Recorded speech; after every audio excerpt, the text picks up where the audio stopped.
计收伫30567点去278点，台股长滚冠基金决议护盘正式宣告退场。空军飞官新票的F-12V 战机失事，国防部长顾立雄证实有发现机上乌鸦仔的信号。伊朗反政府示威死伤惨重，美国总统川普暗算对付伊朗当局。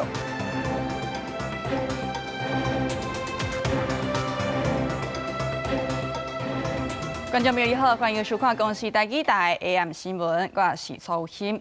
空军第5联队飞官新票的F-12V 战机伫1月初6暗10点花莲外海失联，国军甲海巡继续搜救。国防部长顾立雄证实，即马是有发现一寡机上乌鸦仔的信号，但海上较稳定淡薄啊，船只就会出港进一步来测量甲定位。另外 F-16战机因为事故来停飞，经过检查，今日由空军第5联队联队长吴中华带头恢复训练。海鹰一直拍伫海巡舰艇玻璃顶边，因看说东部外海风影依然真大。不过海巡甲国军继续搜查，就是无放弃任何会使找到初6暗时，F-16V 战机伫花莲外海对机失去联络的空军第5联队飞官新撇机。海巡出动无人机协助，也派人伫花边搜查。空军军机加上海军的舰艇斗阵实施海陆空的搜救。国防部长顾立雄在日证实，即阵有是无有是有发现一寡机顶乌鸦仔信号。那个黑盒子的定位，那现在是有一些断断续续的一个讯号出来。这个海象这个好的时候出港，然后再做一个确定的这个黑盒子的定位。顾立雄强调，因为海上问题负责定位的专业专家无到出港，有任何进展会再说明。也若战机失事原因，相关受到各界关心甲注意。空军证实，失联战机伫失事前2天爆发性勘到小全球定位甲惯性导航系统，EGI 故障，并且派工报修。调查的方向，针对它的故障情况，会影响到导航的部分，我们都是我们侦查的一个重点。好，谢谢你。调查的一个重点。空军讲，虽然这战机对出厂以来无数化任务电脑 AMC 故障记录，不过 EGI 无正常，恐惊影响飞行导航甲判图，已经列做后续事故调查重要方向。也若完成 F-16停飞等待检查，经过将近1礼拜检查，昨日由空军第5联队联队长吴中华载 F-16V 相似战机带头复飞 ，F-16全面恢复战备甲训练。记者综合报道。也国军对外买步枪枪支这个计效引起关注。国民党立委马文君质疑讲，国防部过去家己咧做步枪的枪支，大约差不多是6块，搁捌外销去美国。即马对外采购的计效却是贵3倍。国防部长顾立雄就解释讲，苏当时啊替美军做枪支，迄时是美国提供原料，咱是干那做枪支壳、做枪支头甲加工。和制作规粒的枪支是无共款，强调讲目前起码国军家己做的成本是16.100块，甲人买得标的计效是15.53块。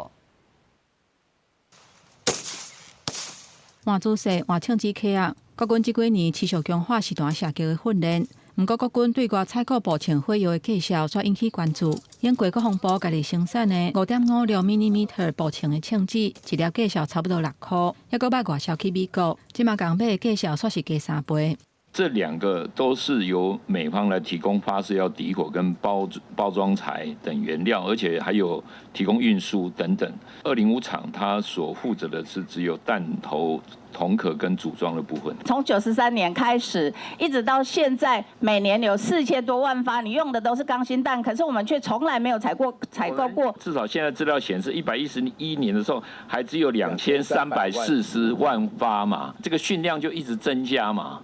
顾立雄强调讲，永年205兵工厂替美军生产 M855 更新枪支，一粒是6块，是因为台湾敢若负责枪支的头、壳甲加工。军备局长林文雄表示，即届咱国采购的 M855 更新枪支，目前国军家己制造的成本是16.18块，港买标调的计效是15.53块。另外嘛证实，台湾美国双方已经共同生产新式155榴弹炮弹，将来会豆豆推展到其他的火药。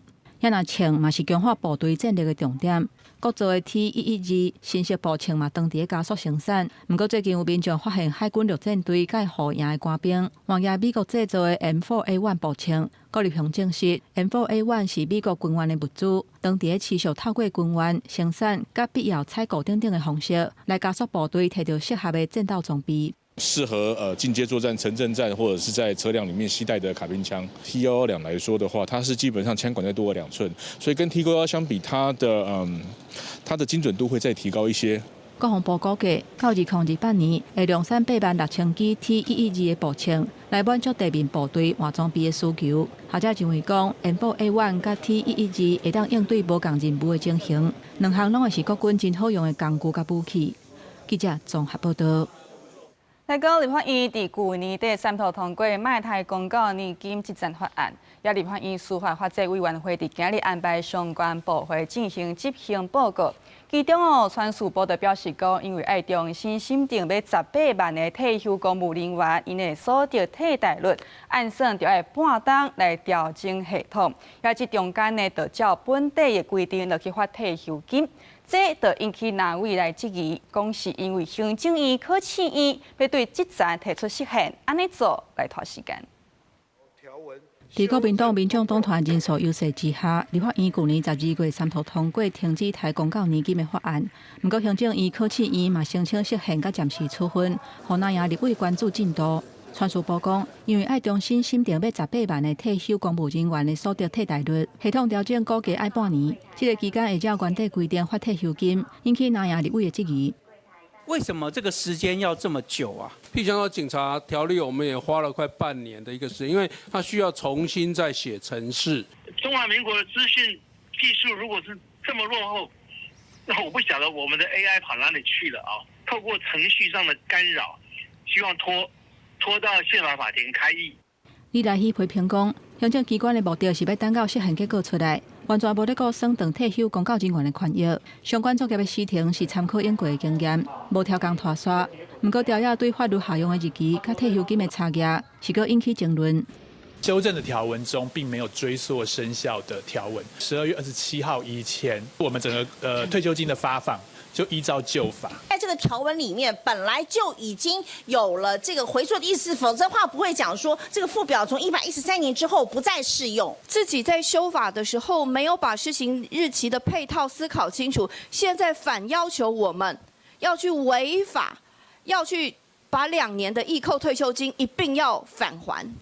那以一个年资40年退休的公告人员来计算，伊退休进前月薪16万块，在年金改革逐年调降1.5%的制度之下，2025年的所得替代率降到68.5%，等于一个月领41100块。修法了后，所得替代率是以2023年的上限来认定，等于每个月退休金会维持42900块。也那民进党团嘛规划，上紧这礼拜向宪法法庭来提案，互停止台年金法案这个战线，搁持续延长。记者综合报道。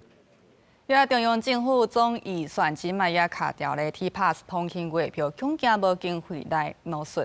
基隆省北桃园市市的交通首长讨论对策，因有共识，就是讲地方先贴钱，互 T-Pass 通勤月票有法度继续放。路卡进站T-Pass 通勤月票受到真大通勤族的关注，也毋过115年度中央政府总预算卡关，外界关注 T-Pass 通勤月票恐惊中断，冲击通勤族的票包啊！继北北桃市市交通首长昨日早起同齐讨论应用对策，初步共识伫中央补助款还未到位的时，由地方先代垫支付。它的补贴款仍是先用我们地方政府先前来代支，就通勤组可能会多发会900元。基隆市政府我们大概每天有11万的一个通勤的人口哈，自筹款的部分我们一定会全力支持这个 T-Pass。嘉宾方初步估计代垫款项会当到5月底6月初，也毋过又爱看运量变化。新北市交通局长张明时表示 ，T-Pass 是重要民生政策，呼吁中央尽速明确决定投入地方，会继续甲中央相关单位联系。他明确的沟通只有告知我们说，这个剩余款不得支用。然后这个过去产生的利息必须缴回。T-Pass 伫过去2年属于专案性质，也毋过自115年起改列做新型常态预算，以法规伫预算无经过立法院审议通过进前，行政院无权动支。北市交通局指出，其北北桃 T-Pass 整体今年所需要经费大约是63.55亿，中央补助款35.35亿，市区地方负担款合计大约28.2亿。我想行政院还是必须要坐下来，好好跟立法院沟通。台北市政府，我们就是针对民众包括 TPAS 相关的权益以及服务，努力让它持续不中断。中央如果钱暂时不能拨过来的话，我们市府自己来垫付，这边请我们的市民朋友绝对放心，不会有任何的影响跟中断。伊800套是紧密的生活款，市市有强势伫中央补助款还未到位的时，先带电支付。桃园市府今年度已经编列6.2亿预算，用伫补助其800套订机票，也呼吁中央尽速确定预算，以确保政策稳定延续。公司新闻采访报道。为着要防止用镜头乌白乱导，内政部宣布讲，对今年开始，载图的车就要到 GPS 用电子单来申报，对总讲这图实际上是去到倒位。不过业者就批评讲政策着急要实施，抗图场阁无够，配合措施无矫正，地施讲咧这个载图咧清图费用是大大增加，好成本增加，地施讲这工程根本无法度做。头刷照这个回填用电的土方，一再伤害环境。美浓大结果案引发社会真大注意。那美浓发生土方违法乱倒，包含苗栗混林这所在，检警拢有查到大型违法土石乱倒案件。为了防止土方非法乱倒问题，内政部推出土方管制新制，这礼拜开始要求清运土方的车辆加装 GPS， 用电子连单来申报，方便追踪。现在就是为了要全流向的一个管制，从这个气土的产生，然后到最后的收容，都是有被监控的。不过业者对着新制实施，认为土资场者的量能严重不足，配套计划也无完备，造成土方清运费用大起，造成工程拢停落来，敢若像土石之乱。景气的情况下，又对于这些不当的政策，产生这一次全国通通停工，再继续停工的下去的时候，会产生社会问题。对了，业者讲话，款团认为过去就是政府无好好来执法，才造成土石乱倒，若无就是有这个参考有毒的废弃物，现象真乱。既然政府要管理，就应该做好合法的清运。营建处持方这些工会一直说什么没地方，事实上有合法的地方，只是收费比较高，他们不愿意去而已。国土署这边有没有办法去做实际上的查核，我们也还不知道。过去呢，政府是睁一只眼闭一只眼，那现在忽然之间呢，新制上路，就会产生了这个把土方守候，所以供需就产生严重的不足，所以在合法的土资厂是没有办法完全吸纳。房地产专家建议政府短期内应该赶紧设立公有的土方暂准场来疏解，中期应该建立一个公司的平台，像是规定公共工程的回填图需要偌侪比例来自建筑村的图，最终互土方会使资源化使用，用国土计划方式互倒土工作变做土方处理工业。记者综合报道。来讲高雄做营富邦喇叭底连开红灯的时间。也昨下晡说讲工地铁帮是对施工的大楼落落来飞起到停乌多摆所在，至少3台乌多摆受损，搁险喊着人。好，市府就表示讲通报了后有请人去勘查，依法罚工地9万，要求全面停工。我见人行道的乌多摆停车架，乌多摆是倒骨力台，这车顶头阁有嵌铁帮。有民众发现这铁帮是为对面当咧施工的大楼飞落来的。有人亲目睭看到家己的车红掀海去，阁有人险险啊红掀到。他应该没有防护好啦，他那个防护的那个网应该没有弄好。应该先调查一下，先看看怎么样，再继续施工吧，好安全吧？对啊，高雄市民的安全最重要吧。代志发生伫昨下晡，代志发生无偌久，伫安全部的工作人员登去现场搬铁帮，第一时间市府请土木技术工会派人勘查，初步认定违反建筑法，罚9万块，而且勒令全面停工。那因确实违反建筑法第63条，本局即刻勒令停工，并裁罚新台币9万元整。12透早登去事故现场，阁有红掀海去的车停伫停车格，市府嘛阁劳动检查一摆。工地负责人承认落去的铁帮是工地内底物件，已经积极甲车主联络，佮讲会甲所有的赔偿责任担起来。不过高雄最近起诉案件是有够多，市府统计2024、2025年高雄建商新起的案件，甲实际开始动工的数量分别是153，还有168件。足侪案件拢有赶工的压力，市府嘛爱甲施工安全。也有相关的保护各护案，避免造成人员伤亡。公司新闻王友婷、陈兴坤高雄报道。即马大众运输系统是用监视器掌握站内的状况，不过，就有民意代表发现讲高雄坐稳红色甲柑仔色两条线，大部分的车站即个监视器啊，拢也是2008年通车迄时阵到的，话数干那37万，和即个位置是比手机啊搁较歹。监视器遮尔久敢看有，就是惊讲拄着重大的犯罪真歹随有应变，来调查恐惊嘛变困难。针对即件代志，高捷公司的回应啊。伊讲即马有诶监视器画面也算清楚，有法度即时掌握违规诶事件，嘛已经评议选会当年甲旧诶监视器来换掉。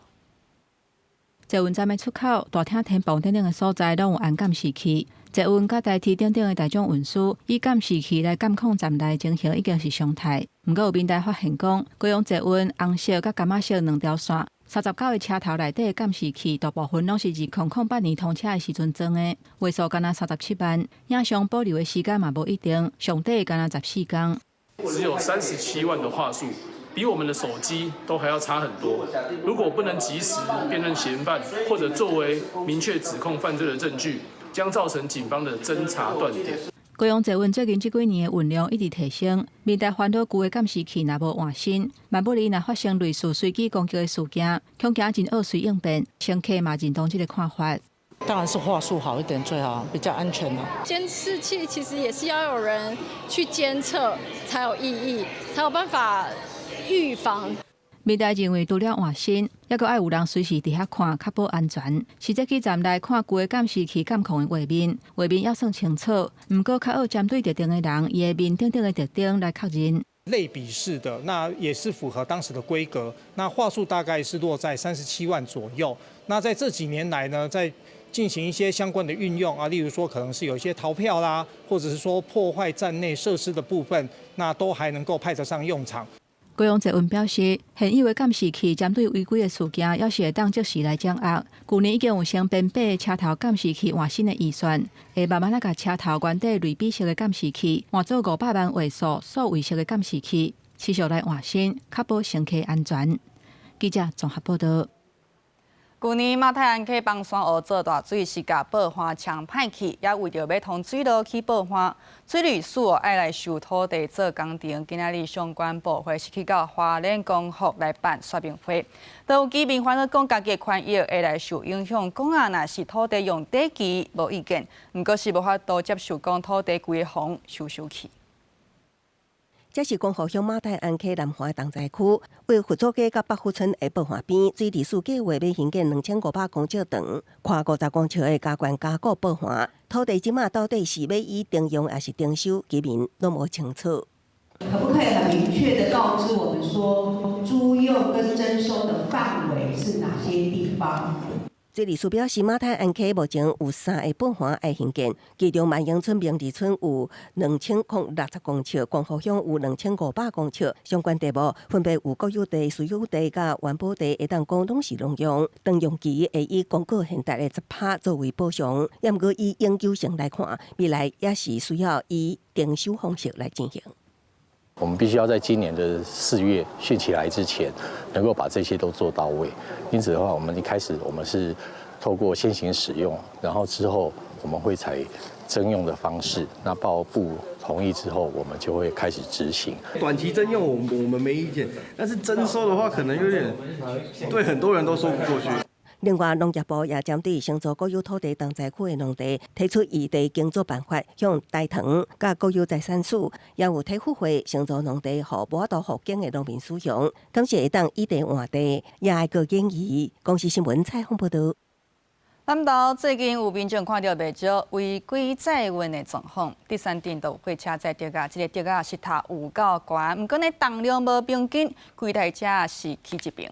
也南投市有业者咧拖废汽车，一摆呢是载3台，煞干那讲塔塔咧简单固定尔，后壁搁拖一台车，安尼驶伫咧路的看起来是有够危险。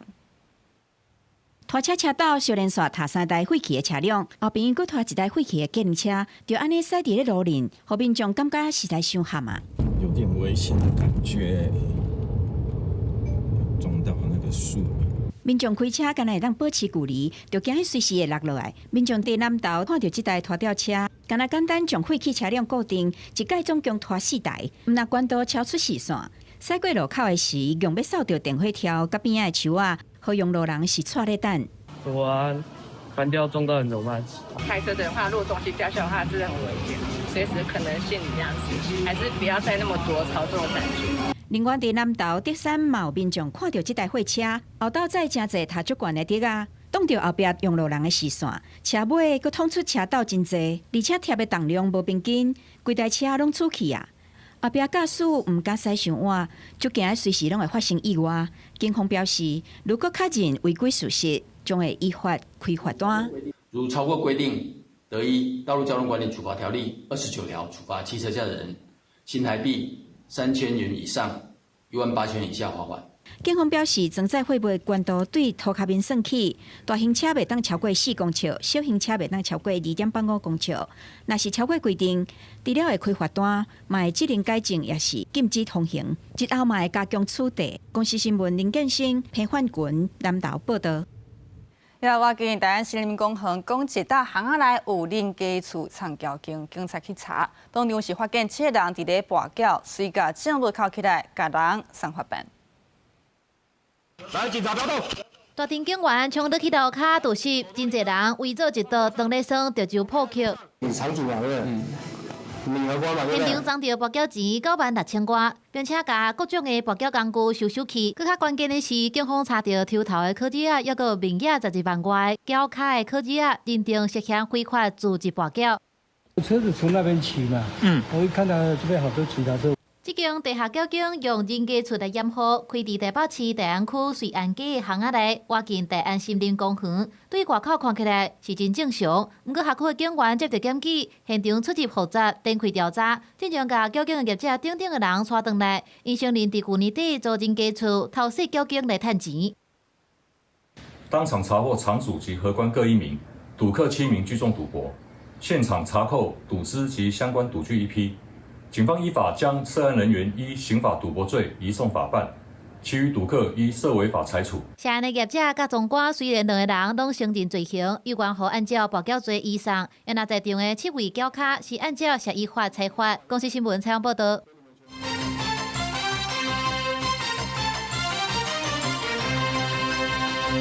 今日咱台股受到美股带动，开红盘落尾收伫咧30567点起278点，好，即马台股强滚。个案基金敢会继续护盘？个案基金对去年4月美国总统川普宣布对顶关税进场护盘到达已经279天，这是历来上久。下晡个案基金就开会决议，正式宣告退场。受到美股顶礼拜5四大指数拢起起来激烈，台股12日开悬行悬，上悬来到30681点，起将近400点，中场是收伫3567点，起278点。宽达股台积电开盘徛就1700块，收盘是收1690块，起10块。其他亲像日月光、甲宽油精，抑个联电也拢是以起价收盘。其中信华股价除了创下天价，也是台股头一间徛就8000块股价公司，收伫8055块，起伏大约5%。现在的一个行情的上涨，并不是来自于国安基金护盘所导致。现在国安基金在场内唯一的好处就是只有心理上面的一个影响，而没有实质上面的影响。所以我认为短线对于台股的冲击可能不会很明显。国安基金也就是国家金融安定基金，政府对2000年设立，主要用途是安定国内金融市场，即要伫国内外发生重大也是金融相关事件，造成资本也是金融市场失去特殊。国安基金委员会就决议是毋是立场来护盘，观察近几年护盘超过200天历史来看，第6摆是因为人民币也佮亚洲货币大买汇基护盘232天。2020年新冠肺炎也佮国际油价大落，也护盘超过200天。2022年因为经济衰退疑虑，护盘275天。去年4月初9，因为台币关税继续护盘到即阵，总共是279天，也创下史上上长护盘的纪录。应该是可以撤出了吧？尤其是现在最近的成交量呢，平均都在6000以上了哈，资金也回流了，人气也回流了，所以现在再继续护盘的话，似乎有点怪怪的。专家认为，无论国安基金是不是继续护盘，还是退场，对股市影响拢无大。最后，国安基金委员会强势决议，因为已经无国内外重大事件，国际资金大幅度移动，造成资本金融市场失去特殊的问题。国安基金即日起停止执行安定市场的任务，回归证券交易市场机制。记者综合报道。来讲，台北市议员陈怡君涉嫌找亲戚朋友做当头，对2019年开始，诈领助理费超过384万，各项指控讲收建商的钱，这个乌西钱是收70多万。今日一审判伊7档10个月。也针对判决的结果，陈怡君敢若用书面回应讲尊重判决。也民进党廉政会表示讲，会伫咧2月初4开会处理，相当会当甲陈怡君除名处分。还有觉得自己很无辜吗？台北市议员陈怡君涉嫌找亲友做人头，伫2届议员任内，诈领助理费超过384万，也互指控收钱70多万，替建商关税。专案经过半年外的时间审理，12宣判，一审以贪污的无违背职务受贿等罪，判刑7年10个月，褫夺公款5年。伊的办公室主任陈慧琳判5年10个月徒刑，另外洗钱的部分是判半年刑期，会当换扣罚金。国家给予议员助理补助费之目的是要提升议员问政品质，并加强选民服务，并非对议员个人之实质补贴。竟为谋求一己私利，罔顾国家给予助理补助费之目的。一审判决的理由是合议庭批评陈怡君作为议员，都爱清廉自爱，竟然为着谋求私利，诈领助理费，互助理用等式方式制造金流断点，稳定气象。更加因为一时的贪婪收钱，剥夺公务执行纯正，破坏民代为民服务的清廉形象。大家相信我的清白，我们绝对会配合检调，好好的调查真相。改变头一摆约谈，公开伫镜头前捍卫清白的态度，陈怡君伫精心阶段拢真多，而且主动缴纳455万元全部的犯罪所得。也毋过伊贪污，虽然一审无罪，也毋过伫官司定案进程，民代身份拢未受影响。面对判决的结果，陈怡君低调以书面回应，尊重司法，收到判决书了后，会甲律师建议。民进党廉政会表示，会伫6月初4开会，上轻至少停权，相当会当除名。公司新闻采访报道。民进党高雄市长、台南市长甲嘉义县长党内初选，对今日开始到1月17要做电话民调。早起号抽口啊，确定是由高雄拍头阵，包括区议员柯志杰、赖瑞良、林岱华这些现任的立委，就去拼党内初选。下暗6点开始做民调，到底是啥人会出来选高雄市长？1月13中昼进前来公布结果。候选人徛伫车顶，双手对路边的民众一直压。民进党对12到17要进行高雄、台南、嘉义县市长的党内初选民调。12起过即天抽口啊，由高雄来拍头阵。4位参选的现任立委拢把握时间来拜票。其中区议员伫咧黄泽甲吴派吉的陪同下，用车队伫咧3明福山拜票。柯志杰是伫咧太太陪同下，伫高山来拜托民众支持。林岱华加头毛用新造型来宣示家己的决心。赖瑞良是由济议员的陪同。选伫基丁阵地来设计邮票。今天当选，明天马上可以上工。好，所以要拜托市民朋友，今天晚上帮赖瑞隆固电话，守住赖瑞隆，守住高雄。固电话，挺岱华市长唯一支持林岱华。拜托市民朋友帮我固电话，扫街拜票，社群分享，陆战空战多管齐发。我会努力到最后一刻，就是今天晚上哦，有可能1个晚上就会做完了，所以要请所有支持议营的好朋友，务必要在家里接电话。相对民进党初选选战正热，已经得到国民党定调参选高雄市长的瓜志温，是用轻松的态度，翕影片大文的面册来考试对手。到民进党电话，哪要回答谁啊？因为他们4个候选人选不出来，那你觉得这时候要怎么回答？你当然就是说，这4个人如果不是你的选项的话，你当然要讲说唯一支持柯志恩。好，民进党中央党部表示，电话民调对12下暗6点做到10点半，只要做出来有效的建本达到1200分，加长工早起10点半就会公布结果。同时，也抽出东港是台南还是嘉义要进行电话民调。记者柯家族柯超勇高雄采访报道。经过苏康署旁要渗透咱台湾，民进党立委就提出反渗透法修正草案落去应对。针对这件代志，立委会副主委杨文佳就表示讲，即马反渗透法有2大问题。第一，就是讲规范的要件这个特定哦，过来就是犯罪类型不足。这2大问题就确实讲反渗透法有修法的必要。其实所谓的匪谍无孔不入，比我们小时候要严重更多。立委会副主委杨文佳讲到中国统战渗透是比英国更较严重。对几个民进党立委提出反渗透法修正草案，伊讲修法确实爱赶紧，嘛有必要性。尤其反渗透法的规范要件，犯罪类型不足，使用根本袂符齐。中共的手法，它永远是比我们快。我们今天不管定了什么样的规定，它都可以从我们的规定之中找到漏洞。罪行的列举是有限的。但是中共可以叫这个他在地协力者或他的渗透的对象所去做的事情是无限的。反渗透法实施2年以来，检察机关累计起诉127个人，判有罪敢若5个人，平均刑度敢若3个月至6个月。民进党立委王定宇等人认为讲，相关的案件防判真轻，是因为反渗透法内底并无上架法定刑度的规定，所以提案明定上少1年的刑度。有立委提出以参选人纳入规范，政策国安全等。不过有国民党立委质疑讲，那修法可能让大家愈暗看。为什么在平常没有选举期间这个侦查的人大概都不到50个人那只是在选举期间侦查的人数居然高达400多个人，至少就有2条是跟选举有关我们在选举查的时候，我们其实是会加强力道是尽量杜绝这个境外介权的可能性。实体法里面，我们不管怎么规定。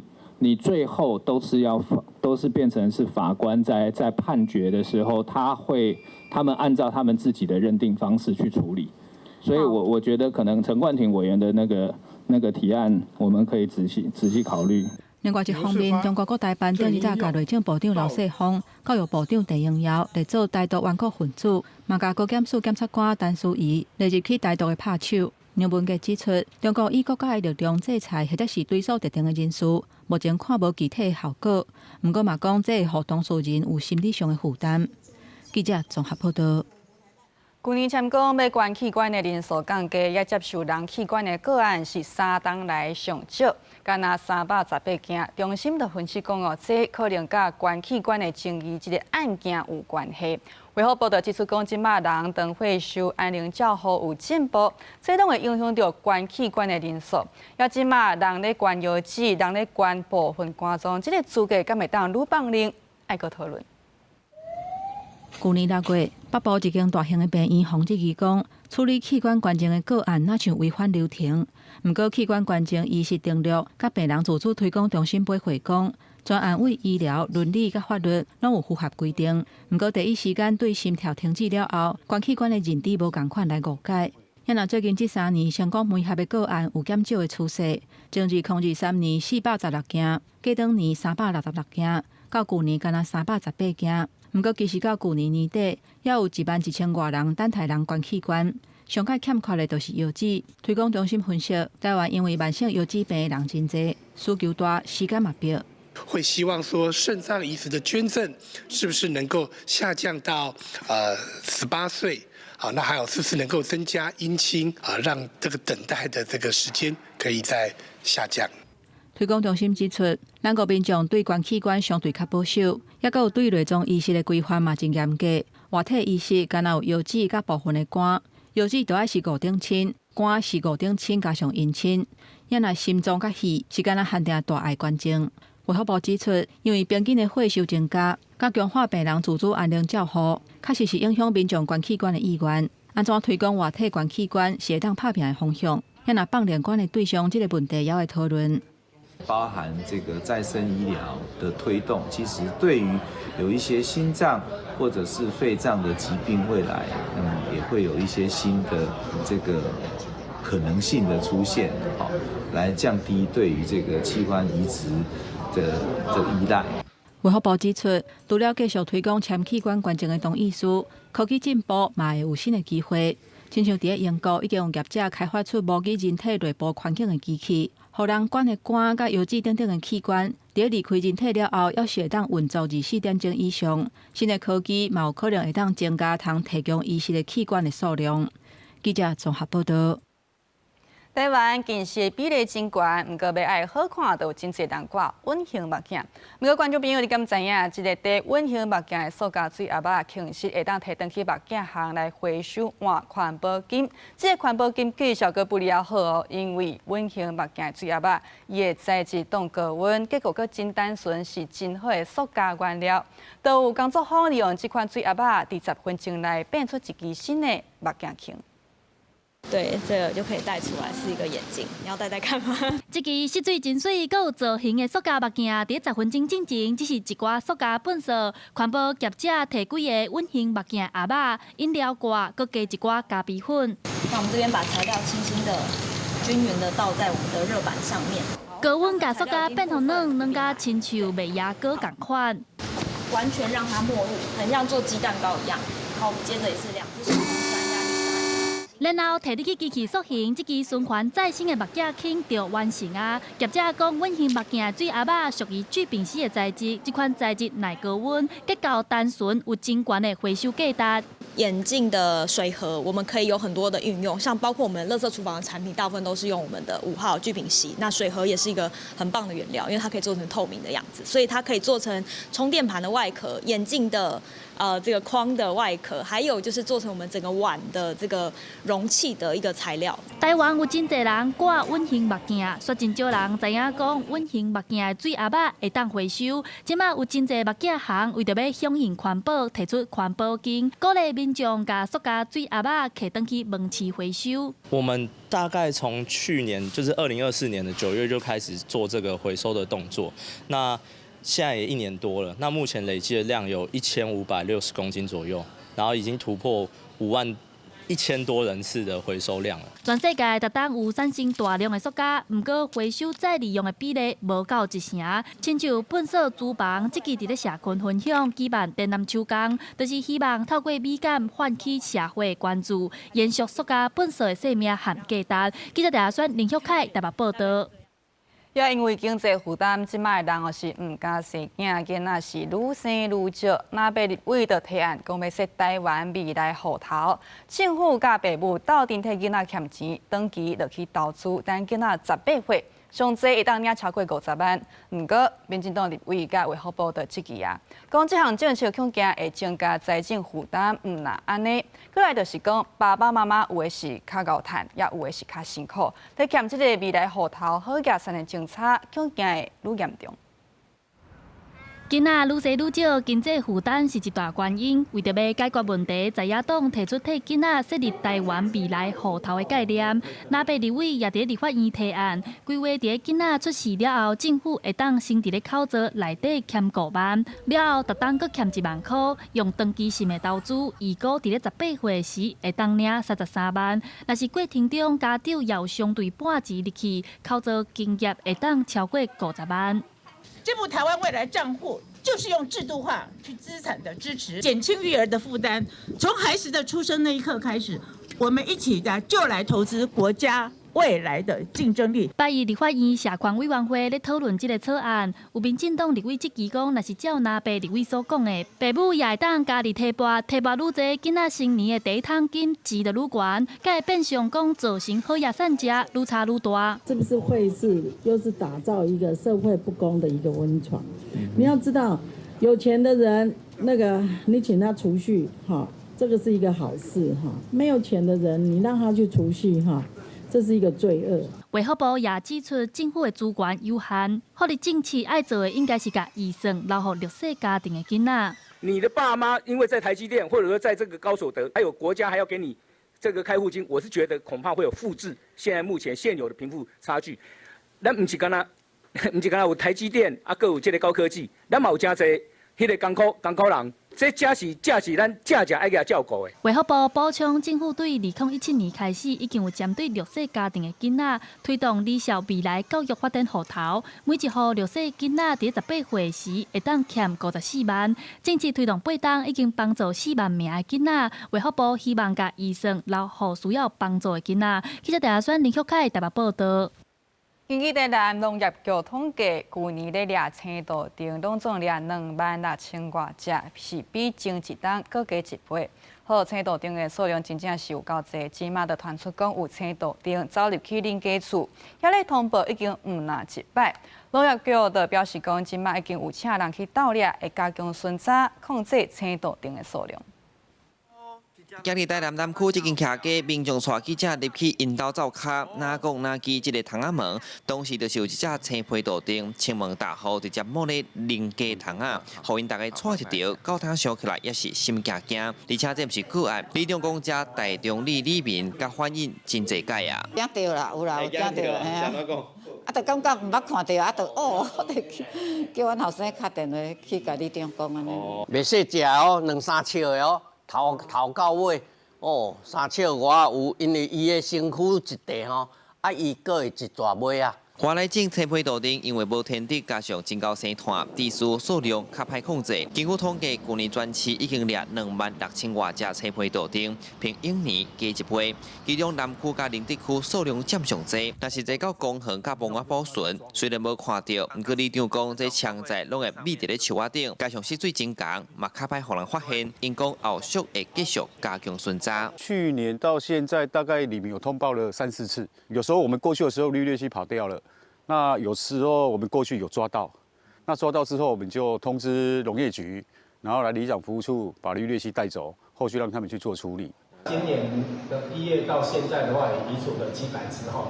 那后续的话，如果民众有发现有绿鬣蜥的话，也可以通报我们。台南市农业局表示，市府已经请委外单位来盗掠真侪届。那以南山公墓4块位啊，一天上悬有捌掠过2、300只。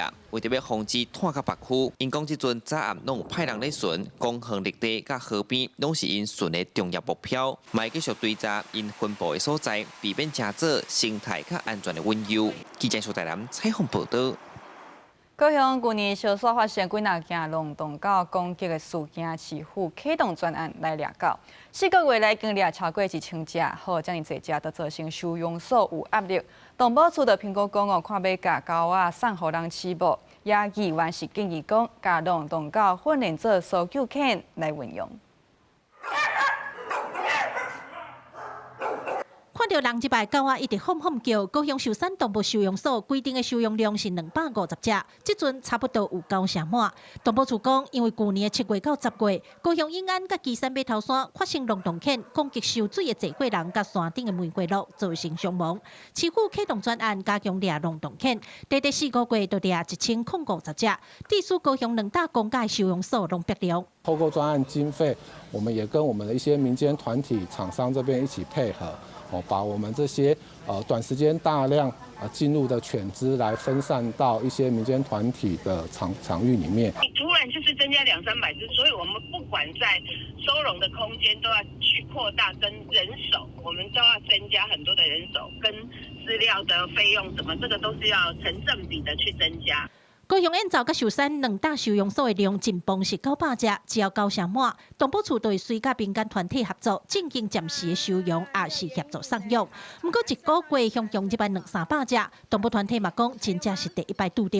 有议员建议，除了掠甲送养以外，卖当互龙洞犬有多元的运用管道。动保处也应该同步加强工作犬的培训，上工一条龙的机制，透过搜救犬、陪伴犬、驱猴犬等多元管道，让这些犬对市政有帮助，让收容的量能不再紧绷。动保处表示，去年甲中央申请的专案有大约2000万的经费，除了增加卡手掠龙洞犬以外，主要佫会用伫加强饲主责任的教育。因相信，只有源头的观念正确，才会当有效来减少流浪动物的问题。记者柯家族、柯昭阳、高雄场报道。台中有一个陶艺家号做陈金旺，伊发现花莲马太安溪放山湖做大水所产生出来这土煤，会当摕来烧毁啊。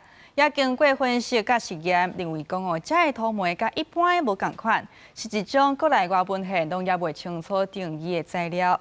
陈金旺就甲这个土煤号做光伏土系统，完成学术论文，投稿伫咧国际期刊。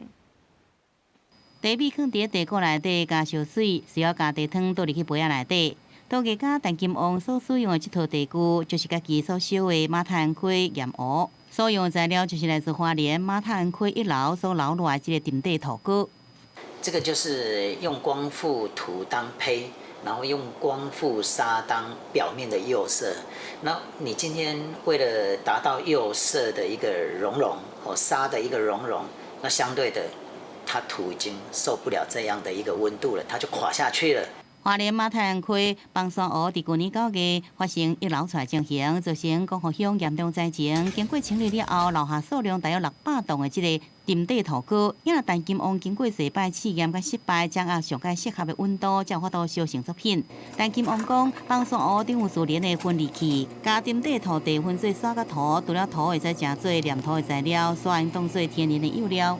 土它只有1220的时候，我们就必须要用沙来迎合土的温度，我们不需要加入外来的一个助溶剂，我们直接把土加到沙里面去，可以降低沙的温度，让两个变成一个同温层。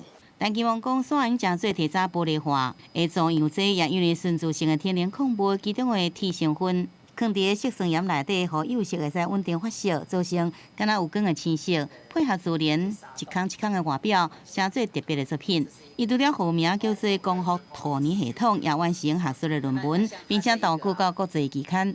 那些淤泥、淤沙，然后二方面也是帮助地方就这个以往他们有一个这个产业，再把它做一个优化。工艺中心讲，这样发现除了在应用伫柴烧还原技法的改良，也为工艺材料创新开发新的可能，渴望利用伫建材、环境修复甲文创这领域，也积极合协作。记者综合报道。海拔3000高处的嘉明湖，互人讲是上帝伫人间的拿宝石，是台湾真有代表性的所在。遐个所在是真水，都有真侪人爬山要去看。遐人侪呢，步道需要修复。嘉明湖伫咧关山用传统的工程咧修复就较困难。也林业保育署就推动手工步道，伫这条国家步道顶悬。10档内有一人用因的双手就地取材来修复步道，规个过程拢有记录落来，即嘛是透过特典对外公开。没有大型的工程机具，没有吵杂的施工声，只有一双又一双的手。志工用双手来修复嘉明湖国家步道，顺应地形，用人工来保护生态。这是林业保育署结合山友甲学者斗阵推动的修复行动。对2016年到今已经10年啊，参加的志工讲，过程毋若只是修复尔，也学到真侪知识。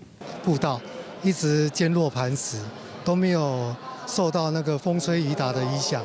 其实我就是觉得这个手作蛮融入这个山林的，不是只有手作步道，把我们破坏这个，因为人类就是会破坏一些森林、一些大自然，但我们把它修复。但我觉得其吸收到更多的能量。嘉明湖伫海拔3000公尺高，步道超过12公里长。步道维护拢是靠志工甲山友协作，一人派1公斤甲土石、建材派去山顶。总共出动7万人次，单年修复的长度对几落10公尺到几落100公尺不等，互登山者转变身份，变做修复山的人。台东分署长讲，这条路也是原住民生活的区域，所以建立人和大自然的连结是真重要的。不是只有步道服务我们要去服务环境，我们要去呵护它，它才会给我们正向的能量，给我们善的能量。10年的时间，志工用双手起一条永续的路，过程中嘛有影像和画图记录。林业署也为这的作品举办展览，让社会大众了解步道背后的专业甲坚持。记者陈心动、王志光台北报道。伊朗对12月28开始反政府示威到今已经超过2礼拜，各方咧统计死亡人数是差真济，对500人到加数千人拢有。不过，会当确定的是，死伤真惨重。也美国总统川普要伫咧美东时间1月13召开会议，看要安怎用强力的方式对付伊朗当局。2025年6月，美军出动 B-2 轰炸机到东行导引炸弹，升等伊朗部分核能设施。面对2礼拜多以来，伊朗扩散全国的反政府示威，造成数百人以上死亡，加上有突袭委内瑞拉逮捕总统马杜罗的先例，所以各方拢关注美国监视会以类似的手法促成伊朗发生政权更替。They rule through violence, but we're looking at it very seriously. The military is looking at it, and we're looking at some very strong options. 路透社甲华尔街日报等媒体指出，所谓的强烈解决方案，包括空袭等军事打击、甲秘密的网络骇客攻击，加上扩大制裁，也佫有以网络成员反政府势力。I have options that are so strong. So I mean, if they did that, it'll be met with a very, very powerful force. 伊朗目前为止也无咧认输，国会议长卡里巴夫呛声，伊朗若互美国攻击，美国伫中东的基地也佫有以色列，拢会是伊朗反击目标。另外，伊朗总统也指控美国甲以色列就是抗争扩散，佫造成重大死伤的幕后黑手。英国天空新闻指出，超过500名示威者死亡，大约1万人互逮捕。美国时代杂志是讲，已经有数千人死亡。本岛新闻网指出，超过100名的伊朗安全人员在动乱中死亡。ولی اغتشاش و حمله به اماکن عمومی، آتش زدن مسجد، آتش زدن کتاب خدا، یعنی اصلا اینا نقشه است که آمریکا و اسرائیل 根据以色列耶路撒冷邮报伫12月29，也就是伊朗抗争开始扩散过长的报道，指出以色列情报局莫萨德以波斯文伫写军备大发文，公开承认伊朗反政府示威民众有以色列情报人员插伫其中。莫萨德公开呼吁伊朗民众继续行就街路，以色列情报员都伫身边支持因。公视新闻徐家人编译。咱来看明仔载天气。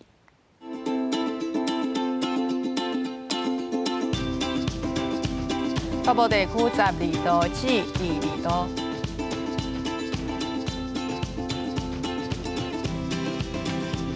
中部地区13度至24度，南部地区14度至27度，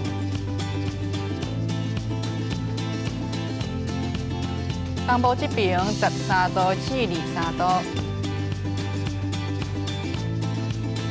外岛地区11度至20度，还佫有未来3天的天气。